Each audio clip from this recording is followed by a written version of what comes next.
ಕರ್ನಾಟಕದ ಕಾಂಗ್ರೆಸ್ ಪಕ್ಷದಲ್ಲಿ ತಲ್ಲನ ಸೃಷ್ಟಿ ಮಾಡೋದಕ್ಕೆ ಹೊರಟಿದ್ದಾರೆ ಡಿಕೆ ಶಿವಕುಮಾರ್.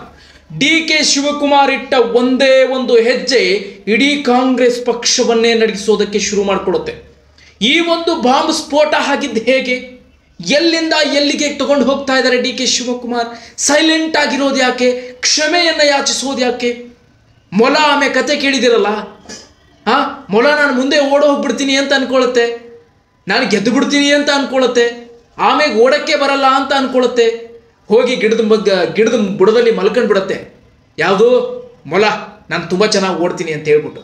ಆದರೆ ಆಮೇಲೆ ಸತತ ಪ್ರಯತ್ನದಿಂದ ಬಹಳ ಮೃದು ಸ್ವಭಾವದಿಂದ ಮುಂದೆ ಹೋಗಿ ವಿನ್ ಆಗಿರುತ್ತೆ. ಡಿ ಕೆ ಶಿವಕುಮಾರ್ ಮೈಂಡ್ ಕೂಡ ಅದೇನೋ. ಹಾಗಾದ್ರೆ ಕಾಂಗ್ರೆಸ್ ಪಕ್ಷದಲ್ಲಿ ಸಿದ್ದರಾಮಯ್ಯನವ್ರನ್ನ ಒಂದು ರೀತಿ ಭಕ್ರ ಮಾಡ್ತಾ ಇದ್ದಾರೆ ಅಂತ ಅನಿಸ್ತಾ ಇಲ್ವಾ? ಅಮಿತ್ ಶಾ ಅವರನ್ನ ದೆಹಲಿಯಲ್ಲಿ ಹೋಗಿ ಯಾರಿಗೂ ಗೊತ್ತಿಲ್ಲದಂಗೆ ಭೇಟಿ ಮಾಡಿದ್ರೆ ಗೊತ್ತೇ ಆಗೋದಿಲ್ಲ ಅನ್ನೋ ರೀತಿ ಅನ್ಕೊಂಡ್ಬಿಟ್ಟಿದ್ದಾರೆ ಅಂತ ಅನ್ಸುತ್ತೆ. ಆದರೆ ಆ ಬಾಂಬ ಸ್ಫೋಟವಾಗಿದ್ದು ಹೇಗೆ, ಯಾವ ರೀತಿ ಅಮಿತ್ ಶಾ ಅವರನ್ನ ಭೇಟಿ ಮಾಡಿದ್ರು, ಡಿ ಕೆ ಶಿವಕುಮಾರ್ ಅಮಿತ್ ಶಾ ಅವರನ್ನ ಭೇಟಿ ಮಾಡಲಿಕ್ಕೆ ಕಾರಣೀಕರ್ತರು ಯಾರು, ಇದಕ್ಕೆ ಸೂತ್ರಧಾರ ಯಾರು ಅಂತ ಕೇಳಿದ್ರೆ BSY ಯಡಿಯೂರಪ್ಪ ಮತ್ತು BSY ವಿಜಯೇಂದ್ರ. ಇವರೇ ಕಾರಣಾಂತರಗಳಿಂದ, ಇವರ ಸೂತ್ರಧಾರದಿಂದ ಅಮಿತ್ ಶಾ ಅವರನ್ನ ಭೇಟಿ ಮಾಡಿದ್ರು ಡಿ ಕೆ ಶಿವಕುಮಾರ್. ಹಾಗಾದ್ರೆ ಡಿ ಕೆ ಶಿವಕುಮಾರ್ ಅಮಿತ್ ಶಾ ಅವರನ್ನ ಭೇಟಿ ಮಾಡಿ ಅಲ್ಲಿ ಏನ್ ನಡೀತು ಅನ್ನುವಂಥದ್ದು ನಿಖರವಾದಂತ ಉತ್ತರ ಸಿಗದೇ ಇದ್ರೂ ಕೂಡ ನಿಖರ ಉತ್ತರಕ್ಕೆ ಸಮೀಪವಾಗಿರುವ ಉತ್ತರ ಇಲ್ಲಿ ಸಿಗುತ್ತೆ. ಅದೆಲ್ಲ ಹೋಗಲ್ಲ ಅದು, ಆಯ್ತಾ? ಸೊ ಇಲ್ಲಿ ನಿಮ್ಮ ಮುಂದೆ ಅದನ್ನು ಹೇಳ್ತಾ ಹೋಗ್ತೀವಿ, ಕೇಳಿ. ಸೊ ಡಿ ಕೆ ಶಿವಕುಮಾರ್ ಅವರು ಒಂದು ಹೆಜ್ಜೆಯನ್ನ ಬಿಜೆಪಿಯಲ್ಲಿ ಇಟ್ಟಿದ್ದಾರೆ ಅನ್ನುವಂತ ಸುಳಿವನ್ನ ಕೊಟ್ಟಿದ್ದು ಯತ್ನಾಳ್. ಬಸನಗೌಡ ಪಾಟೀಲ್ ಯತ್ನಾಳ್ ಸುಳಿವನ್ನ ಕೊಟ್ಟರು, ಒಂದು ಬಾಂಬನ್ನ ಸ್ಫೋಟ ಮಾಡಿದ್ರು. ಅದೇನಪ್ಪ ಅಂದ್ರೆ ಒಂದು ಹೆಜ್ಜೆ ಬಿಜೆಪಿಯಲ್ಲಿಟ್ಟು ಅಂತ. ಕಾರಣ ಕೂಡ ಇದಕ್ಕೆ ಕಾರಣ ಇದೆ. ಬಿಜೆಪಿಯಲ್ಲವರು ಬಂದಿರೋದು, ಬಿಜೆಪಿಯ ಜೊತೆಗೆ ಒಳ್ಳೆ ಬಾಂಧವ್ಯದಲ್ಲಿರೋದು, ಇಡೀ ಕರ್ನಾಟಕ ರಾಜ್ಯಕ್ಕೆ ಗೊತ್ತಾಗಿರೋದು ಹೇಗೆ ಅಂತಂದ್ರೆ, ಯಾವಾಗ RSSನ ಗೀತೆಯನ್ನ ಹಾಡ್ತಾರೋ ಆವಾಗ ಇಡೀ ಕಾಂಗ್ರೆಸ್ ಪಕ್ಷಕ್ಕೆ ಗೊತ್ತಾಯ್ತು ಬಿಜೆಪಿಗೆ ಡಿ ಕೆ ಶಿವಕುಮಾರ್ ಮುಖ ಮಾಡಿದ್ದಾರೆ ಅಂತ. ಅದಕ್ಕೆ ಎಲ್ಲರೂ ಕೂಡ ಕಾಂಗ್ರೆಸ್ನಲ್ಲಿ ಡಿ ಕೆ ಶಿವಕುಮಾರ್ ಕ್ಷಮೆ ಯಾಚಿಸಲೇಬೇಕು ಅಂತೇಳಿ ಪಟ್ಟನ್ನ ಹಿಡಿದು ಕ್ಷಮೆಯನ್ನ ಯಾಚಿಸಿಕೊಂಡ್ರು. ಆದ್ರೆ ಡಿ ಕೆ ಶಿವಕುಮಾರ್ ಬಹಳ ಚಾಣಾಕ್ಷತೆ, ಕನಕಪುರದ ಬಂಡೆ ಪ್ಲಾನ್ ಅನ್ನ ಮಾಡ್ಕೊಳ್ತು. ಏನ್ ಪ್ಲಾನ್ ಅನ್ನ ಮಾಡ್ಕೊಳ್ತು? ಇಲ್ಲಿದೆ ನೋಡಿ ಪ್ಲಾನ್. ಸಮಾಧಾನವಾಗಿ ಸಾಗೋದು, ಸಮಾಧಾನವಾಗಿ ಹೆಜ್ಜೆ ಇಡೋದು. ಯಾಕಂದ್ರೆ ನಾನು ಗೆಲ್ಲಬೇಕಾಗಿದೆ ಅಂದ್ರೆ ನಾನು CM ಆಗಬೇಕಾಗಿದೆ, ನನಗೆ ಮುಖ್ಯಮಂತ್ರಿ ಸ್ಥಾನ ಬೇಕಾಗಿದೆ, ನಾನು ಸಾವಕಾಶವಾದ ಹೆಜ್ಜೆ ಇಡ್ತೀನಿ ಅಂತೇಳಿ ಡಿ ಕೆ ಶಿವಕುಮಾರ್ ಪ್ಲಾನ್ ಮಾಡ್ಕೊಂಡ್ರು. ಕ್ಷಮೆಯನ್ನ ಯಾಚಿಸಿದ್ರು, ನನ್ನ ಕಡೆ ತಪ್ಪಾಯ್ತು ಅಂತ ಕೇಳ್ಕೊಂಡ್ರು. ಇಷ್ಟೆಲ್ಲ ಮಾಡಬೇಕಾದ್ರೆ ಕಾಂಗ್ರೆಸ್ ಪಕ್ಷದವರೇನು ಬೇರೆ ಊಟನೇ ಮಾಡೋದು, ಅನ್ನನೇ ತಿನ್ನೋದಲ್ವಾ? ಹಂಗಾಗಿ ಎಲ್ಲರಿಗೂ ಕೂಡ ಗೊತ್ತಾಯ್ತು ಡಿ ಕೆ ಶಿವಕುಮಾರ್ ಯಾವಾಗ RSSನ ಗೀತೆಯನ್ನ ಹಾಡಿ ಹೊಗಳಿದ್ರು ಆವಾಗ ಗೊತ್ತಾಯ್ತು ಅಮಿತ್ ಶಾ ಅವರ ಜೊತೆಗೆ ಭೇಟಿಯಾಗಿದೆ ಅಂತ. ಯಾಕಂದ್ರೆ ಅಮಿತ್ ಶಾ ಅವರು ಭೇಟಿಯಾದ ಕೂಡಲೇ ಹೇಳೋದೇ ಒಂದು ಮೊದಲ ಮಾತು, ಭಾರತೀಯ ಜನತಾ ಪಾರ್ಟಿಯಲ್ಲಿ ಧರ್ಮ ರಕ್ಷಣೆಯಾಗಬೇಕು, RSSನ ಗೀತೆ ನಮ್ಮ ಬಾಯಿ ನುಡಿಬೇಕು ಅಂತ. ಹಾಗಾಗಿ ಅಮಿತ್ ಶಾ ಅವರನ್ನ ಭೇಟಿ ಮಾಡಿ ಅಮಿತ್ ಶಾ ಅವರ ಜೊತೆಗೆ ಪ್ಲಾನ್ಗಳನ್ನ ಮಾಡಿಕೊಂಡ್ರು. ಇದಕ್ಕೆ BSY ಯಡಿಯೂರಪ್ಪನವರು ಸಹ ಅಥವಾ BSY ವಿಜಯೇಂದ್ರ ಅವರು ಸಹ ಸಹಕಾರವಾಗಿ ನಿಂತ್ಕೊಂಡ್ರು. ಇಲ್ಲಿ ಏನಿದೆ ಅನ್ನೋದು ನಿಮ್ಗೆ ಹೇಳ್ತಾ ಹೋಗ್ತೀನಿ. ಇನ್ನು ಡಿ ಕೆ ಶಿವಕುಮಾರ್ ಕಾಂಗ್ರೆಸ್ ಪಕ್ಷದಿಂದ ಎಷ್ಟು MLAಗಳನ್ನ ತಂದು ಹಾಕಬೇಕಲ್ಲ ಇಲ್ಲಿ ಬಿಜೆಪಿಗೆ, ಅಲ್ಲಿಂದ ತಗೊಂಡು ಬರಬೇಕಲ್ಲ.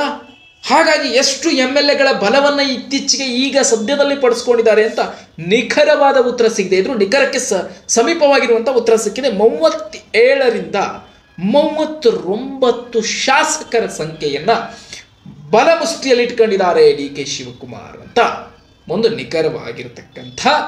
ನಿಖರಕ್ಕೆ ಸಮೀಪವಾಗಿರುವಂತ ಉತ್ತರ ಸಿಗ್ತಾ ಇದೆ. ಹಾಗಾದ್ರೆ ಡಿ ಕೆ ಶಿವಕುಮಾರ್ 37ರಿಂದ 39, ಹೆಚ್ಚು ಕಡಿಮೆ 40 ಹಿಡ್ಕೊಂಡು ಬಿಡಿ 40 ಶಾಸಕರನ್ನ ಕರ್ಕೊಂಡು ಬಂದ್ರೆ ಕಾಂಗ್ರೆಸ್ ಬಿದ್ದುಬಿಡುತ್ತಾ? ಎಸ್, ಅಫ್ಕೋರ್ಸ್ ಈಜಿಯಾಗಿ ಮಲ್ಕೊಂಡು ಬಿಡುತ್ತೆ ಕಾಂಗ್ರೆಸ್, ಈಜಿಯಾಗಿ ಮಲ್ಕೊಂಡು ಬಿಡುತ್ತೆ. ಆ ಒಂದು ಪ್ಲಾನ್ ಅನ್ನ ಮಾಡ್ಕೊಂಡು ಬಂದ್ಬಿಡ್ಬೋದಾ ಬಿಜೆಪಿಗೆ ಡಿ ಕೆ ಶಿವಕುಮಾರ್?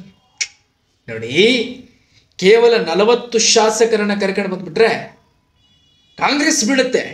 ಆದರೆ ಬಿಜೆಪಿ ಅಧಿಕಾರಕ್ಕೆ ಬರಬೇಕಲ್ಲ, ಮೆಜಾರಿಟಿ ಆಗ್ಬೇಕಲ್ಲ. ಪಾಯಿಂಟ್ ಕೂಡ ಇಲ್ಲಿದೆ. ಇದಕ್ಕೆ JDS ಕೂಡ ಮಿಶ್ರಣ ಆಗಬೇಕಾಗ್ತದೆ. DK ಶಿವಕುಮಾರ್ ತಂದಂಥ ಏನು MLCಗಳಿರ್ತಾರೆ ಇವರು, ಆಮೇಲೆ ಬಿಜೆಪಿ, ಇಷ್ಟು ಮೂರು ಒಗ್ಗಟ್ಟಾದಾಗ ಮೆಜಾರಿಟಿ ತೋರಿಸ್ಬೋದು ಅಲ್ವಾ. ಸೊ ಇಷ್ಟಿರಬೇಕಾದ್ರೆ DK ಶಿವಕುಮಾರ್ ಇನ್ನೂ ಬಲವನ್ನು ಹೆಚ್ಚಿಸ್ಕೊಳ್ಬೇಕಾಗಿದೆ. ಅದಕ್ಕಾಗಿಯೇ ಆಮೆ ನಡೆಯನ್ನ ಇಡ್ತಾ ಇದ್ದಾರೆ, ಅದಕ್ಕಾಗಿಯೇ ಆಮೆ ಹೆಜ್ಜೆಗಳನ್ನ ಇಡ್ತಾ ಇದ್ದಾರೆ. ಮೊಲದ ಹೆಜ್ಜೆಗೆ ಹೋಗ್ತಾ ಇಲ್ಲ. ಮೊಲದ ಹೆಜ್ಜೆ ಇಟ್ಟರೆ ಸಿಕ್ಕಾಕೊಂಡು ಬಿಡ್ತೀನಿ, ಬೇಡ. ಆಮೆ ಹೆಜ್ಜೆ ಒಂದು ಒಂದು ಒಂದು ಅಂತ ಹೋಗ್ತಾ ಇದೆ. ಈ ಒಂದು ಒಂದು ಒಂದು ಹೆಜ್ಜೆ ಇಡ್ತಾ ಹೋದಾಗ್ಲೇನೆ ಕೆಲಸ ಆಗತ್ತೆ ಅಂತ DK ಶಿವಕುಮಾರ್ ಅವ್ರಿಗೆ ಗೊತ್ತು. ಅಷ್ಟರಲ್ಲಿ ಏನಾದರೂ ಮಾಡಿ ಬಿಜೆಪಿಗರನ್ನ ಖುಷಿ ಪಡಿಸ್ಬೇಕಲ್ಲ.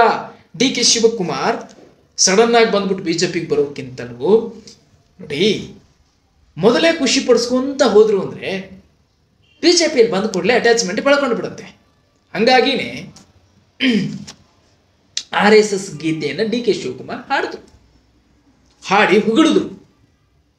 ಅವರ ಒಂದು ತಲೆಯ ಚಿಂತನೆಗಳು ಹೇಗಿತ್ತವೋ ಆ ಚಿಂತನದ ದಾರಿಯಲ್ಲಿ ಅವರು RSS ಗೀತೆ ಹಾಡಿದ್ರು. ಆದರೆ ಅದೇ RSS ಗೀತೆ ಕಾಂಗ್ರೆಸ್ ಪಕ್ಷದಲ್ಲಿ ಸಂಚಲನ ಸೃಷ್ಟಿ ಮಾಡಿತು. ಗೊತ್ತಾಯ್ತು ಕಾಂಗ್ರೆಸ್ ಪಕ್ಷಕ್ಕೆ DK ಶಿವಕುಮಾರ್ ಯಾವುದೇ ಒಬ್ಬ ಮುಖ್ಯ ಬಿಜೆಪಿಯ ನಾಯಕನನ್ನ ಮೆಚ್ಚಿಸ್ಕೊಳ್ತಾ ಇದ್ದಾರೆ.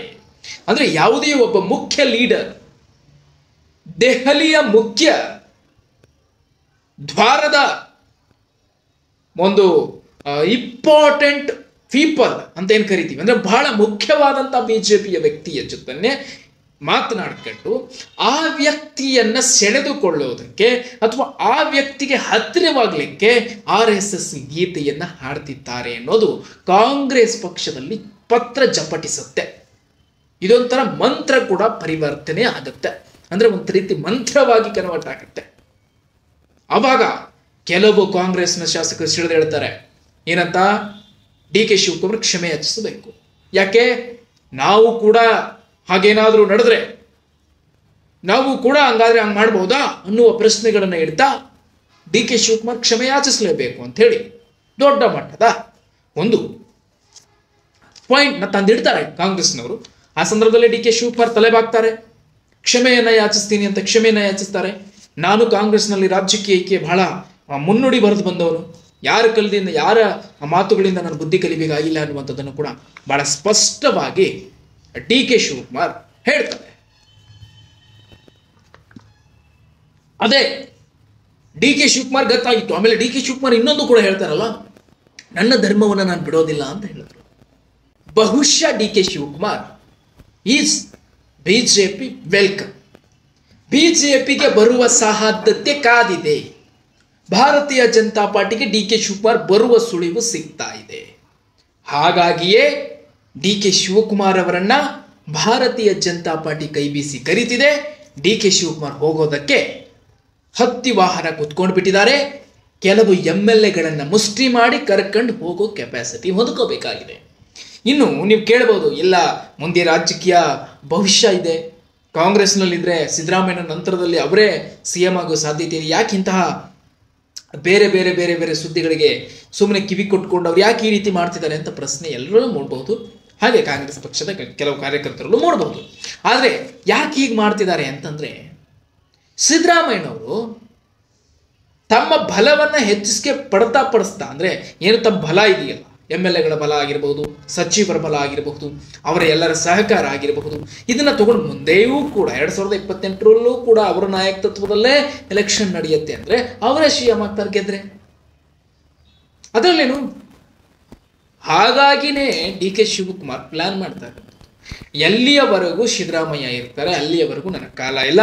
ಸಿದ್ದರಾಮಯ್ಯ ಹೋದ ನಂತರದಲ್ಲೂ ಅಂದ್ರೆ ಸಿದ್ದರಾಮಯ್ಯನವರು ಹೋದ ನಂತರದಲ್ಲಿ ಅಂದ್ರೆ ಏನು, ರಾಜ್ಯಕ್ಕೆ ನಿವೃತ್ತಿಯನ್ನ ಹೊಂದಿದ ನಂತರದಲ್ಲಿ ಸತೀಶ್ ಜಾರಕಿಹೊಳಿಯನ್ನ ಕರ್ಕೊಂಡ್ಬಂದು ಕೂರಿಸ್ತಾರೆ, ನೀನೇ ಗಣಪ ಮುಖ್ಯ ಲೀಡರ್ ಅಂತ.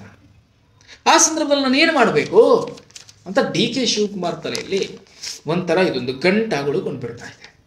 ಅದಕ್ಕೆ ಅವರು ಒಂದು ಪ್ಲಾನ್ ಮಾಡ್ತಾ ಇದ್ದಾರೆ. ಅಮಿತ್ ಶಾ ಅವರನ್ನ ಭೇಟಿ ಮಾಡ್ತಾರೆ. ಬರೀ ಕೇವಲ ಅಮಿತ್ ಶಾ ಅವರನ್ನ ಕೆಲವು ದಿನಗಳ ಹಿಂದೆ ಭೇಟಿ ಮಾಡಿದ್ದಾರಲ್ಲ ಅದು ಬೇರೆ, ಆದರೆ ನರೇಂದ್ರ ಮೋದಿಜಿಯವರನ್ನು ಕೂಡ ಭೇಟಿ ಮಾಡಿದ್ದಾರೆ ಒಂದು ಬಾರಿ. ಆಮೇಲೆ ಇದಕ್ಕೆಲ್ಲ ಸೂತ್ರಧಾರದ ಕಡ್ಡಿದಾರ ಆಗಿರುವಂಥದ್ದು ಇದೇ BSY ವಿಜಯೇಂದ್ರ ಅಥವಾ BSY ಕುಟುಂಬದ ಗಾಡ್ ಫಾದರ್ BSY ಯಡಿಯೂರಪ್ಪ. ಅರ್ಥ ಆಯ್ತಾ ನಿಮಗೆ? ಸೊ ಈ ರೀತಿ ಆಗಿರುವ ಕಾರಣಾಂತರಗಳಿಂದಲೇ DK ಶಿವಕುಮಾರ್ ಅವರು ಭಾರತೀಯ ಜನತಾ ಪಾರ್ಟಿಗೆ ವೆಲ್ಕಮ್ ಮಾಡ್ಕೊಳ್ಳೋದಕ್ಕೆ, ಭಾರತೀಯ ಜನತಾ ಪಾರ್ಟಿಯನ್ನು ಆವರಿಸ್ಕೊಳ್ಳೋದಕ್ಕೆ, ಭಾರತೀಯ ಜನತಾ ಪಾರ್ಟಿಯನ್ನು ತನ್ನ ಪಕ್ಷ ಅಂತ ಒಪ್ಪಿಕೊಳ್ಳೋದಕ್ಕೆ DK ಶಿವಕುಮಾರ್ ಮುಂದಾಗ್ತಾ ಇರುವಂಥದ್ದು. ಆದರೆ ನೀವು ಇನ್ನೊಂದು ಪ್ರಶ್ನೆಗಳು ನಿಮ್ಮಲ್ಲಿ ಹುಟ್ಕೋಬಹುದು. ಅಲ್ಲ, BJPಯಲ್ಲಿ ಬಂದರು, ಆಯಿತು, MLAಗಳನ್ನ ಕರ್ಕೊಂಡು ಬಂದರು, ಮುಖ್ಯಮಂತ್ರಿ ಆಗ್ತೀನಿ ಅಂತ ಹೊರಟರು ಅಂದರೆ ಹಾಗಾದರೆ ವಿಜಯೇಂದ್ರ ಮುಖ್ಯಮಂತ್ರಿ ಆಗ್ತೀನಿ ಅಂತ ಅನ್ನಲ್ವಾ ಆ ಟೈಮ್ನಲ್ಲಿ? ಅಥವಾ BJPಯಲ್ಲಿ ಯಾರು ಕೂಡ ನಾನು ಮುಖ್ಯಮಂತ್ರಿ ಆಗಬೇಕು ಅಂತ ಅವರಲ್ಲಿ ಹುಟ್ಟಲ್ವಾ ಅಂತ ಕೇಳಬಹುದು. ಇಲ್ಲಿ ಇದಕ್ಕೆ ಸೂತ್ರಧಾರ ಕಡ್ಡಿನೇ BSY ಯಡಿಯೂರಪ್ಪನವರು. ಅವರ ಮಗ ಅಂತೂ ಅದಕ್ಕೆ ಯಾವುದೇ ರೀತಿಯಾದಂಥ ಅಡೆತಡೆಗಳನ್ನು ಹೂಡೋದಿಲ್ಲ. ಇಲ್ಲಿ BSY ವಿಜಯೇಂದ್ರ ಮತ್ತು DK ಶಿವಕುಮಾರ್ ಎರಡು ದೇಹ ಒಂದೇ ಜೀವ ಇದ್ದಕ್ಕೆ. ಅದನ್ನು ಫಸ್ಟು ನೀವು ಅರ್ಥ ಮಾಡ್ಕೊಳ್ಬೇಕು, ಆಮೇಲೆ ಈ ಪ್ರಶ್ನೆಗಳನ್ನು ಹುಟ್ಟಾಕೊಳ್ಬೇಕು. ಅರ್ಥ ಆಯ್ತಾ?